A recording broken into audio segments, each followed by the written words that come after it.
लक्ष्य न्यूज, एक नजर, एक लक्ष्य।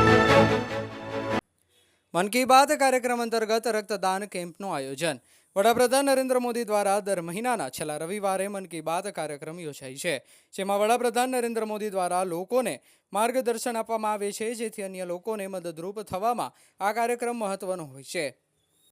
આ કાર્યક્રમ જોવા માટે લોકો એકત્રિત થઈને આ કાર્યક્રમ નિહાળતા હોય છે।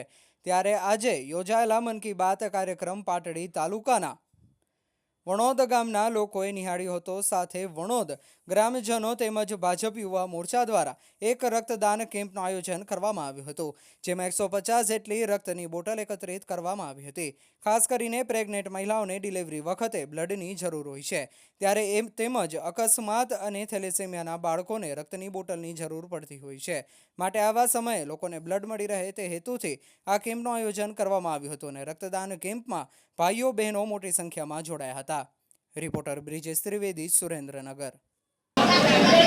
મારું નામ પટેલ ધવલ લાલજીભાઈ, પાટડી તાલુકા યુવા મોરચા અને વણોદ સેવા ગ્રુપ દ્વારા ડૉક્ટર શ્યામા પ્રસાદ મુખર્જીના બલિદાન દિવસે આજે વણોદ મુકામે રક્તદાન કેમ્પનું આયોજન કરવામાં આવ્યું છે। અંદાજે 100થી વધુ બોટલો એકત્રિત કરીને સેવાનું કાર્ય કરશું। સાથે સાથે મોદી સાહેબની આજે મન કી બાતનો કાર્યક્રમ પણ સાથે રાખેલ છે ને આ વિસ્તારની અંદર સેવા ગ્રુપ અને ભારતીય જનતા પાર્ટી યુવા મોરચો પાટડી ગામીઓ સેવા કરતા રહે છે ને આ સેવા અનંત ચાલુ રહેશે।